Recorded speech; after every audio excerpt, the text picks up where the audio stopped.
You didn't think it would come to this. For years, you visited the United States without hesitation. You took weekend road trips to upstate New York, shopping sprees across the border, maybe a quick getaway to Chicago or Vegas. You drop your dollars into American restaurants, hotels, outlet malls, national parks, often without thinking twice. It was part of the rhythm of Canadian life. The United States was close, familiar, convenient, but that was before the tariffs, before the insults, before the arrogance, before Donald Trump stood at a podium and decided to use Canada. You, as a political punching bag, you didn't scream, you didn't stomp your feet, you didn't start waving flags or lighting fires. You simply stopped going, quietly, collectively, decisively, and now, in the summer of 2025, your absence is echoing louder than any protest ever could. The American tourism industry didn't see it coming. Not really. They assumed Canada would grumble and move on, that people like you would get over it, that politics would fade into the background, and the border would return to business as usual. They underestimated you.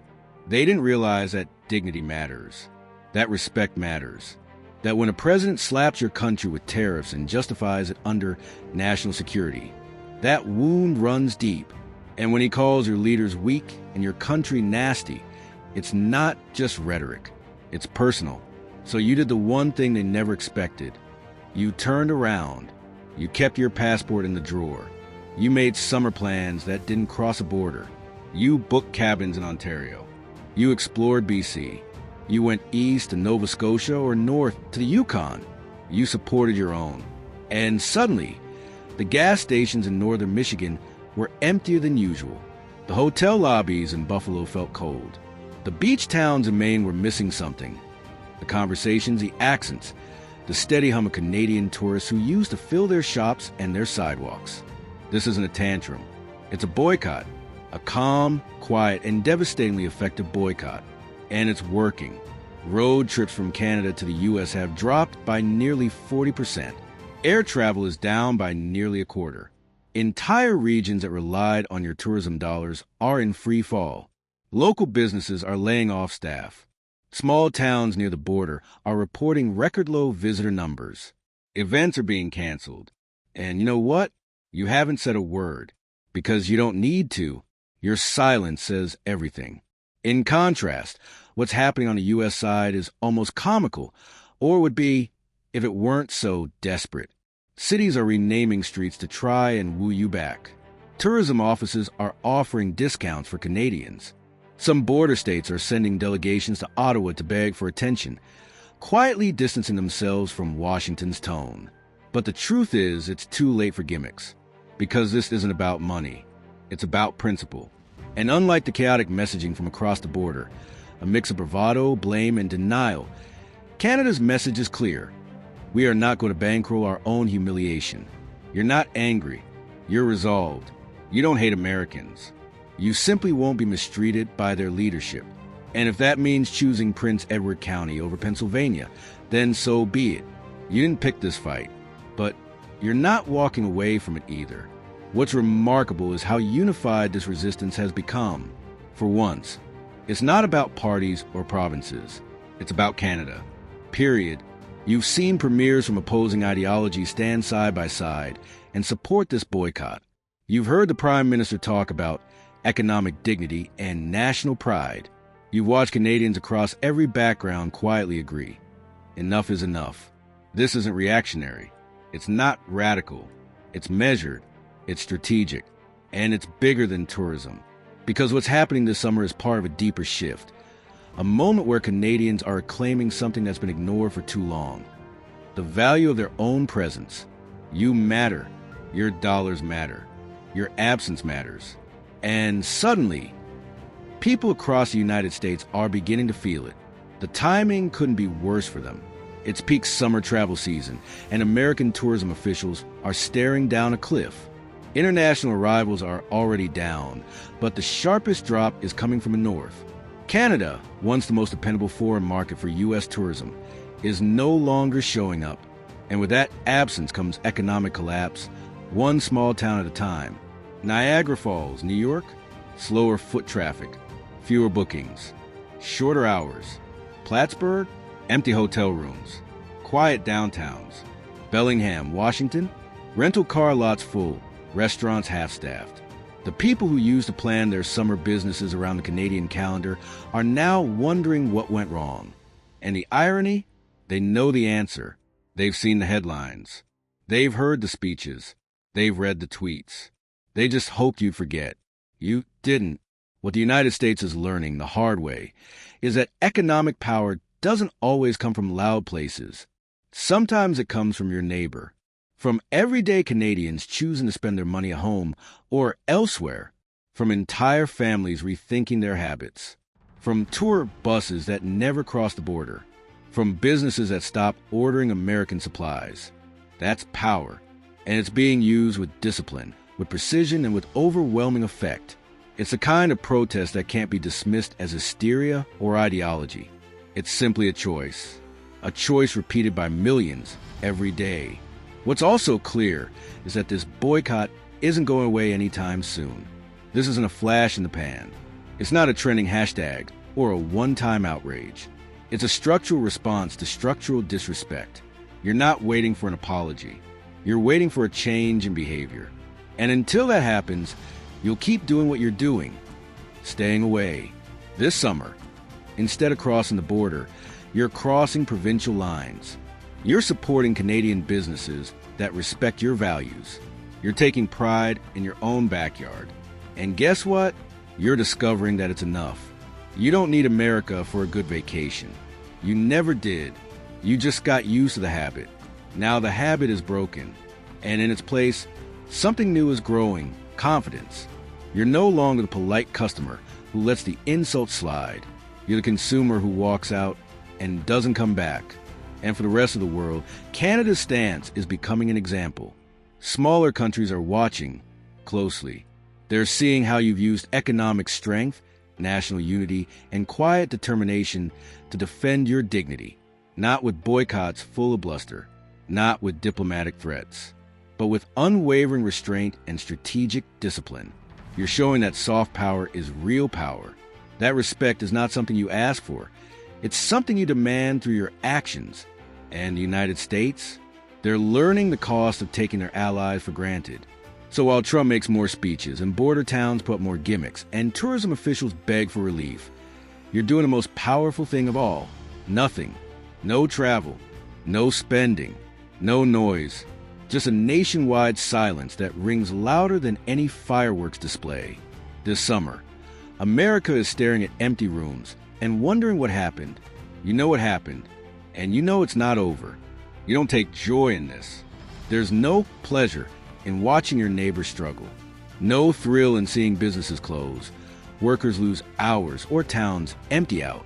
You don't cheer when a restaurant in Vermont puts up a closed Mondays and Tuesdays due to low volume sign, or when a shop in Buffalo slashes staff, because weekend Canadian shoppers have vanished. This isn't vengeance. This is consequence. And for once, it's not about what Canadians are doing. It's about what they're not doing. You're not fueling someone else's ego. You're not funding a government that treats you like a burden. You're not rewarding a country that seems to forget again and again that friendship is not guaranteed. It's earned. For decades, Canada was the loyal customer, the steady partner, the good neighbor who didn't ask for much. You didn't throw your weight around. You didn't demand special treatment. You paid your tolls. You tipped generously. You obeyed the rules. But that goodwill has an expiration date. It was stretched thin when Trump first imposed tariffs on Canadian steel and aluminum, calling it a matter of national security, as if your country was a threat. It frayed further with every offhand insult, every mocking tweet, every grin as he treated your prime minister and your people like pawns in a political game. Now, in the summer of 2025, that goodwill is gone, and Americans are starting to understand what it was worth. You hear it in the tone of the tourism executives. The shift from confident predictions to quiet panic. Suddenly, there are phrases like unanticipated downturn, unexpected softness, and regional performance challenges. But you know what they mean. They mean Canadians aren't coming. They mean the boycott worked. And it's not just about beach towns and outlet malls. The economic impact cuts much deeper than leisure travel. In places like Maine and Michigan, entire ecosystems depend on the Canadian presence. From gas stations to fisheries, from summer rentals to farmers markets. Canadian money doesn't just keep the tourism industry alive.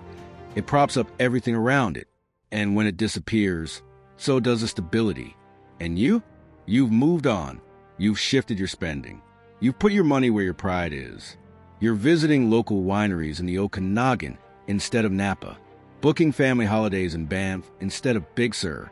You're finding that Canada has everything you need: beauty, adventure, culture, cuisine, without the baggage, without the hostility. You're realizing that you don't need to cross a border to feel like you're on vacation. And maybe you're even wondering, why do we give so much of ourselves to a country that gave so little back? You've also noticed something else: the silence of the American media. While your decision, your collective, national act of economic resistance, shakes entire regions of the U.S., the headlines barely scratch the surface. There are murmurs, local coverage, a few op-eds expressing concern. But the broader narrative is missing. No one wants to admit that a smaller country stood up for itself and made it hurt.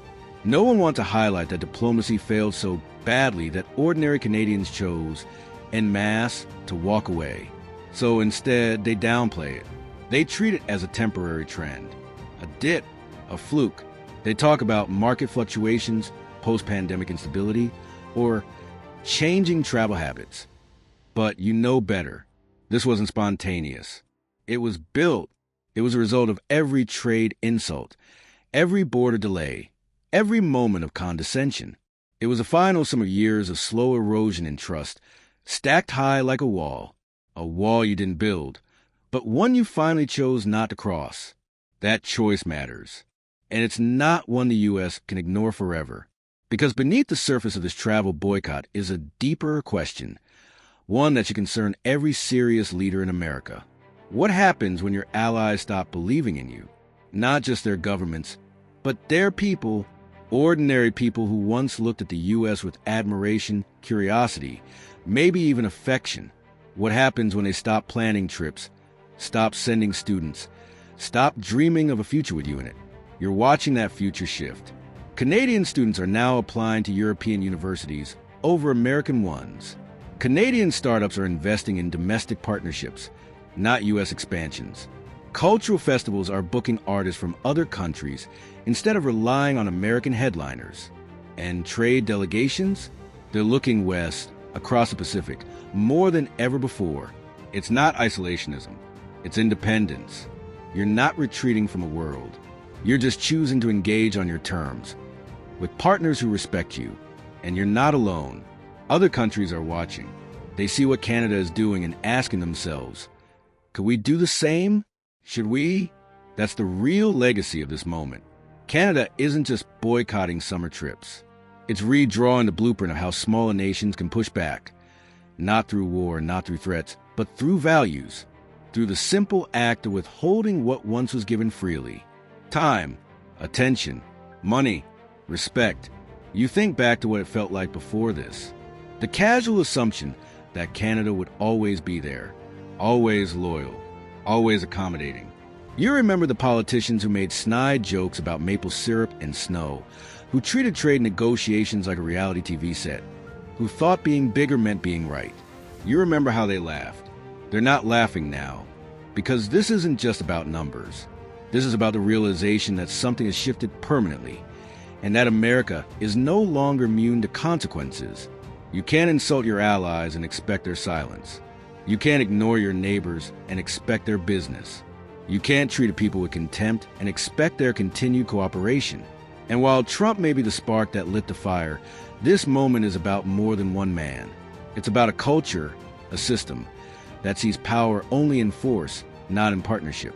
That mocks diplomacy. That underestimates the will of quiet people. Canadians are not known for confrontation. You're not loud. You're not flashy. But when you decide something, really decide, you do it with conviction. This boycott isn't loud. It's not dramatic. It's effective. And in its silence, It has forced an entire country to confront its own reflection, to look in the mirror and ask, why are they gone? And what did we do to deserve it? The answer is there for anyone who wants to see it. It's in the speeches, the tweets, the tariffs, the arrogance. It's in every handshake that didn't happen, every apology that never came. It's in the smug assumption that respect is optional, and the stunned reaction when it turns out that respect is everything. So this summer, as American streets get a little quieter, as tourism revenues drop, as local businesses scramble for explanations, Canadians are doing something powerful. We're living our values. We're traveling our own roads. We're choosing pride over proximity. And in doing so, we're sending a message the world can hear. We're not here to be anyone's sidekick. We're here to be respected. You've never thought of yourself as political. You voted, sure. You've grumbled about policy now and then, but your life, like most Canadians, hasn't been shaped by ideology. You were raised on compromise, not confrontation, on sharing, not shouting. But something's changed. You can feel it in your chest when you read the news, in the conversations you hear at cafes and ferry terminals, in the way your family talks about summer plans now. This boycott, it's no longer just about Donald Trump or even the United States. It's about something bigger. It's about who we are becoming. Because for the first time in a long time, you're watching Canadians define themselves not in relation to the U.S., but in opposition to it. Not in hostility, but in clarity. You realize you don't need the American orbit to feel proud, purposeful, or relevant. You're not resisting just because of Trump's insults. You're resisting because of what those insults revealed: a one-sided relationship, a neighbor who takes without thanking, who mocks and threatens, even as you've held the door open for decades. And now, the door is closed. But instead of sulking, you're building. You're watching Canadian industries find new markets. You're seeing domestic tourism flourish. Small towns full of local travelers rediscovering their own country. You're seeing festivals, artists, restaurants, all celebrating Canadian identity, Canadian voices, Canadian pride. What began as absence, a withdrawal from the U.S., has become something more, a recentering of self. That's the real power of this boycott. It's not just about stopping something. It's about starting something new. And you know it's working because you no longer feel deprived. You don't feel like you're missing out on anything south of the border. You feel like you've come home, to a place that feels richer than you remembered, a place where your money stays in your economy. Your time fuels your culture, and your presence means something. You've taken back your agency, and that's priceless. The Americans don't get it. Not really. They think you're overreacting, that this is performative. They call it petty or emotional, because they don't know what it's like to be treated like a background character in someone else's narrative for decades. They don't understand how deep your generosity ran, how much you were willing to give in tourism, in trade, in trust, how you showed up after September 11th, after recessions, through political storms, how you stood with them, even when it wasn't easy. But you remember how Canadian firefighters crossed into New York without hesitation, how Canadian families welcomed stranded Americans into their homes when flights were grounded, how Canadian troops served alongside them overseas, how Canadian consumers kept spending, kept traveling, kept showing up again and again. You remember being a good friend, and you also remember when that friendship was returned. So no, this isn't an overreaction. This is a reckoning, a national realization that being nice isn't the same as being naive. This summer feels different, not because it's quieter down south, but because it's louder here in a different way. There's a sense of ownership in the air. You hear it in the voices of small business owners, now focus on local customers instead of cross-border ones. You see it in Canadian designers, writers, filmmakers, all being championed not just as niche talent, but as national icons. The energy that used to flow out of Canada is now circling back in, and it's creating something beautiful. Pride without apology, strength without aggression, growth without dependence. You never needed a cultural war to find your footing. All you needed was a reminder that your own identity was enough, that it always was. Meanwhile, the U.S. keeps spinning. Every few weeks, there's a new attempt to patch things up, a press release here, a travel incentive there, some minor diplomatic lip service. But the truth is, they still don't understand what they lost, because it wasn't just dollars. It was trust, and that doesn't come back with a coupon code or a street renaming. That comes back with humility, with accountability, with change. And so far, you haven't seen any. So you continue to withhold what they once took for granted, your presence. And in doing so, you're teaching them a lesson that money can't buy. Respect isn't owed. It's earned. Of course, there are still some voices here at home urging caution. They say we shouldn't burn bridges, that maybe we've made our point and should move on. But you hear those voices less and less now, not because people are bitter, but because they're awake. Canadians have always wanted peace, stability, and cooperation. That hasn't changed. What's changed is that you now understand your leverage. And once you understand your power, you don't give it up easily. Not for convenience, not for nostalgia, not for familiarity dressed up as friendship. You've crossed a line, not geographically, but emotionally. And once you've crossed it, there's no going back to the old way of doing things. You've seen too clearly now. You've grown too much. So the summer goes on. Border crossings stay low. Local economies adapt and thrive. Americans scratch their heads and wonder where you went. And you keep going. You support your own. You explore your land. You stand your ground. You do what you've always done, with grace, with steadiness, with quiet strength. But now, the world is watching you not just as a neighbor. They're watching you as a model. And you know something they don't. Sometimes the strongest voice is the one that refuses to shout.